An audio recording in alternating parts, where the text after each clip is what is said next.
Ayam Ayamamahasta, Ayamamapada, Ayamamakanta, Ayamamaushta.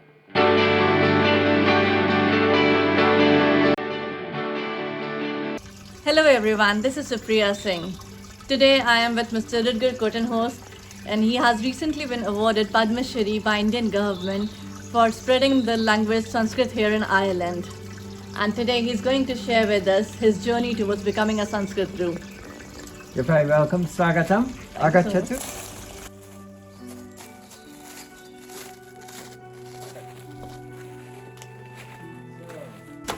So this is the house. This is where it's all happening. This is in the back garden of my house. And there are a lot of people living there, but it's very quiet here. So I can work away with Sanskrit and I can chant and I don't disturb anybody. So do come in. Agachatu. And Upavisha. Now, my books are just very close. I can just reach them quickly. This is where I work. And this is basically where it's all happening. And then I have the garden to look at the lovely flowers to just have some peace and quiet at times. It's very relaxing. Yes, yeah, it's very peaceful here, and it's really nice. So these are, for example, some books that we published for John Scottish School, Patalika. So Patalika is to do with reading and writing. Read and write, it says Patalika. And so these books we use with very small children. They might only be 5 years old. And they go up to the age of 12. And then, so these are so that they learn the Devanagari Lipi. And then here we've got textbooks. So this is Salaram Sanskritam 1. And if you turn it over, you have the same book, but it's now in Devanagari. It's amazing. So on this side, it's all in Romans. When they can't read the Devanagari, they can follow the same book this way, and when they can read it, everything is in Devanagari. So it's only actually half a book. The other half is just the same. That's good to know. Very interesting. So why we have done it like that is, if we put them on the same page, the children will only be reading the Roman. They won't bother learning the Sanskrit. So we have to separate the book in two halves. Otherwise they'll be lazy and they'll only use the easy side. So, the other thing about the book is, so it has a lot of devotional songs, mostly songs in this book. So the problem with the book is that you can't hear the songs. So you have to go to the internet to get the songs. Lovely, we would like to have a glimpse of the website. Yeah, I'll do that in a moment. And then here you've got what we're going to have is these codes, a barcode. If you shine on the code, your internet will start playing, say on your mobile phone. That's a new edition. This is edition 2. Revised edition 3 we're working on at the moment. That will have barcodes everywhere.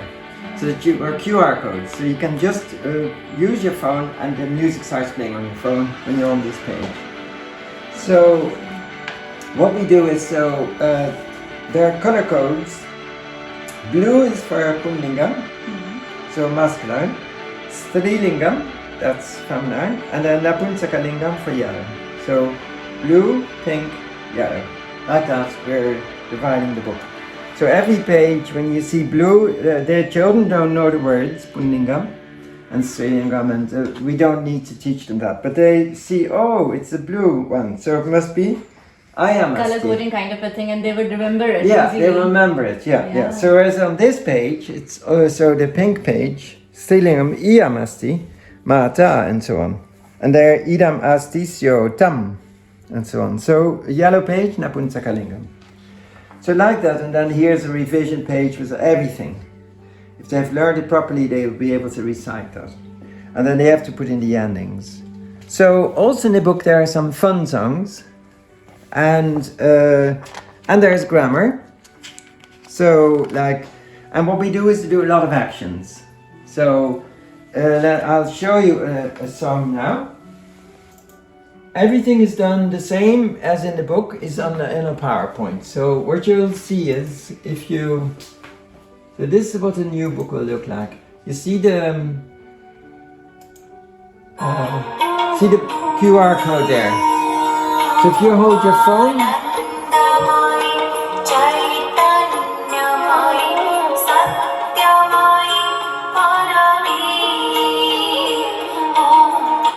so like that. And then the same in the Devanagari.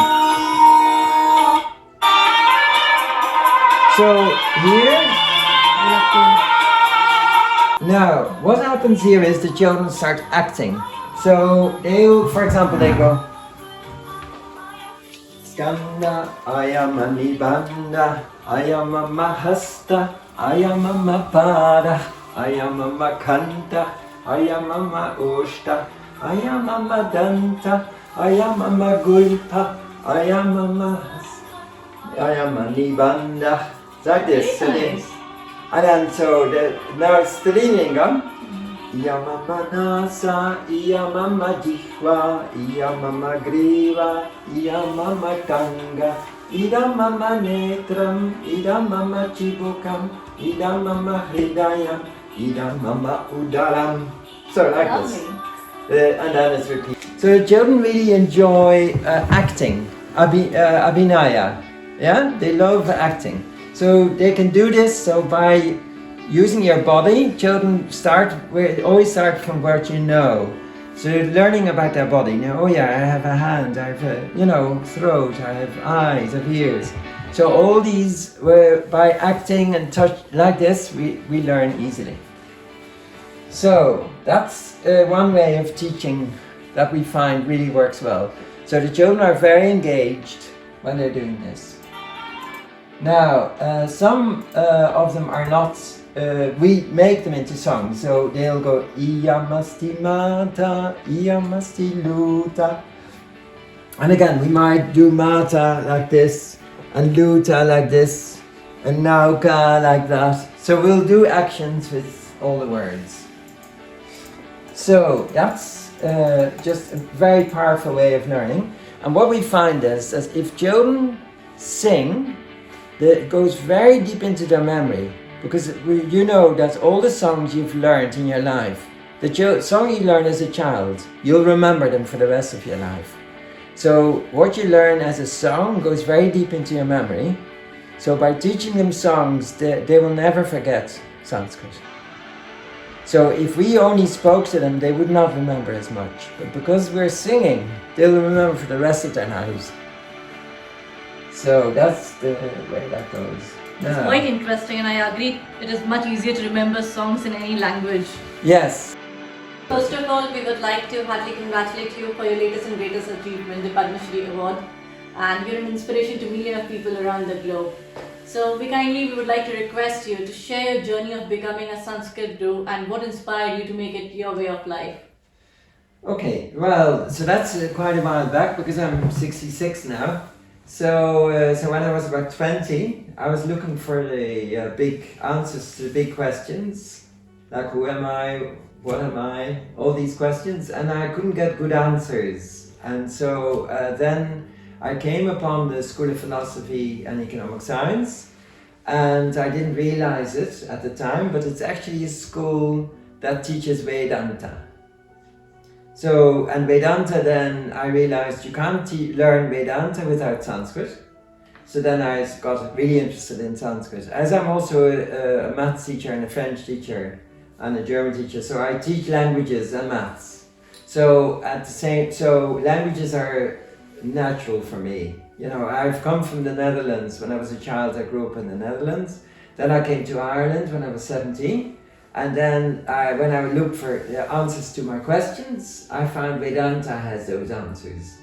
So that's how I gradually got into Sanskrit. And I was also interested in Vedic mathematics. So that's also there, the Sutrani from that are written in Sanskrit, so I had to I had to study Sanskrit for that. So that was the beginning of the journey. Yeah. That's very inspiring and motivating, and I'm sure that after listening to this, many people will get inspired to lead your way of life. And moving on to the next question. As Sanskrit is not your first language, we would like to understand that what kind of challenges you came across. For example, learning Devanagari script and alphabets, as learning a language comes with learning alphabets. Yes, so that was the first hurdle.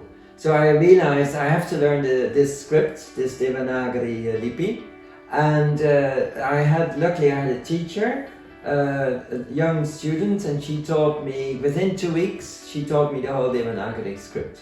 So then I could, after that it was easy then to read all the texts, but I had to spend a bit of time on that first, yeah. But it's a very logical alphabet, whereas let's say if you learn A, B, C, D, E, F, G, there's no system there, and also the letters don't do what they say. So if it says A, it may not be pronounced as an A, or B or C. All the letters sound different in words. Whereas in Sanskrit, once you've learned the alphabet, the same letters, they do what they say on the tin. So it's actually, yes, that is Ka. It's not going to change from Ka to something else. It will always be Ka. So luckily, it's a very logical alphabet, so it's easy in a way. It's easier to learn than English. Yeah. Must be very challenging initially.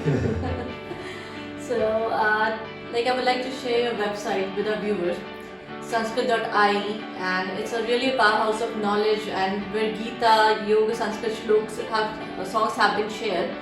We would like to know how you figured out unique way of teaching Sanskrit through songs. Yes, so then when I was asked to go to India to discover a method to teach Sanskrit in 2008, I went to India for a year. I stayed in the Gurukula near Bangalore, Veda Vijnana Gurukula, and there I also went to Pondicherry to the Sri Aurobindo Ashram, and I met a teacher there called Dr. Narendra, and he has a whole system to teach children through songs, and I was really impressed by that, and that was the best thing I could have done, to find out how you can teach Sanskrit to little children who love singing and who then can learn Sanskrit in a very nice way. So not so intellectual, but much more emotional, much more connecting with the sound of the language, and at the same time being very precise and grammatical. So that's what Dr. Narendra did, and I really had to adapt it a little bit so that it will work for children here in Ireland, because we have a school in Ireland called John's Cottage School, and it has about 200 children, and they all have to do Sanskrit. So because it's part of the philosophy school which teaches Vedanta philosophy, this school also decided, look, we will always teach Sanskrit in this school. So since 1986 we've been doing Sanskrit, and so we developed this system, and now we're using it, and the children love it. They think it's the best thing ever, that they can sing songs all day and they can learn a language. So that's very interesting, yeah. Learning a language through songs. Yes, yeah. So we would like to know, what is the most memorable moment that you remember from your stay in India while learning Sanskrit? Yes, so there are too many to mention, but well, I've had a lot of very, very good moments there, and possibly one of them was coming across Dr. Narendra. That was a moment in time that he was a man who had a whole system within himself to help me to teach children. I think that was really special. And otherwise we may still be back in the dark ages, trying to struggle through Rupani and all sort of things. And he had a way through that which now we are using. And I think I'm very grateful to Dr. Narendra. Yeah. That's really nice. So I also read it somewhere that you have another name in India. Yes, Mrityunjaya. So the reason was that I was sitting on the ground and I got an infection on my foot, and I didn't look after it. I kept chanting Vedas and enjoying being in a Gurukula, and then I didn't look after this. It got infested and the leg started swelling up. They quickly brought me to a hospital, and it was just in time, otherwise they may have had to amputate my foot or something. So I was very lucky. And when you're in Gurukula, they look after your food, your medical needs, your spiritual needs, all your needs. So, and I could never part with any money And they looked after a whole operation they did on me, and I then was baptized 𝐏𝐚𝐿 𝐒𝐴 after that because I survived that ordeal. That is such a heartwarming story. Yes. It made you feel home. Yes, because I've been really very, very impressed by the warm hospitality I've had in India over the years. So for example, in 2016, I couldn't go to Pondicherry because my teacher was sick. So I had to go to Delhi. And I asked the poet there, could he help me? He's a Sanskrit poet. Could he help me? He had written a song about an elephant. And that song is very famous. And I contacted him and said, yes, you can stay with me. But after the long and the short of it, it didn't work out so well. But some students in the university, they had to look after this old man. I'm over 60 and they're looking after me. In the whole team of students, I was staying in their actual quarters where they live. They all moved into one room and I got the other room. So 5 of them were in one bedroom and I got the other bedroom. So they were so generous. And then they looked after me. They looked after my breakfast, my lunch, dinner, all my meals, and they knew, and I could talk to them in Sanskrit. So this was like heaven. Now, it was very, let's say, student accommodation is not the most 5-star hotel, but their warmth was more important than any 5-star hotel. They can't manage so much kindness. So, what was your first reaction when you came to know that you have been nominated for Padma Shri? Well, I was really surprised. I never thought that would happen. First of all, in 2020, they awarded me with the World Sanskrit Prize, and I didn't expect that to happen either. So that was a big celebration, but it was all on Zoom because we were all on lockdown. So then, after that, another award came my way, which is the Padma Shri, which was even a greater award than that. And so I was really shocked to discover that. I never expected that to happen, especially when you're a foreigner, and Padma Shri awards mostly go to people in India. So out of the 125 people, I think there were 5 or so who came from abroad. So it was really special to go to India just recently and to meet the president, and the whole government was there, all the ministers, and we met and we could speak to them. We had a meal with them after the award. It was really interesting to meet all these, especially all these other Padma Shri awardees, because they have really committed their lives to something special.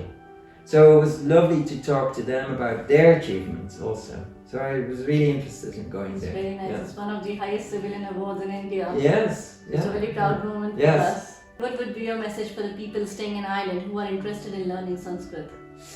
Well, I wish them lots of luck, and that their life will be easy, and hopefully through Sanskrit it will improve the quality of their lives, definitely.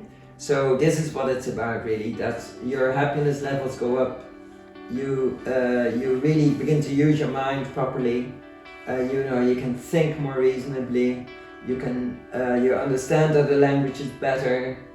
So all that helps, and it's just in the development of a human being, this is a very powerful tool. So on our journey as a human being, I think Sanskrit is indispensable. I'm sure after listening to your way of life, more people will try to follow your footsteps. Thank you for giving us your precious time. It was wonderful getting an insight into your life and your journey towards becoming a Sanskrit guru.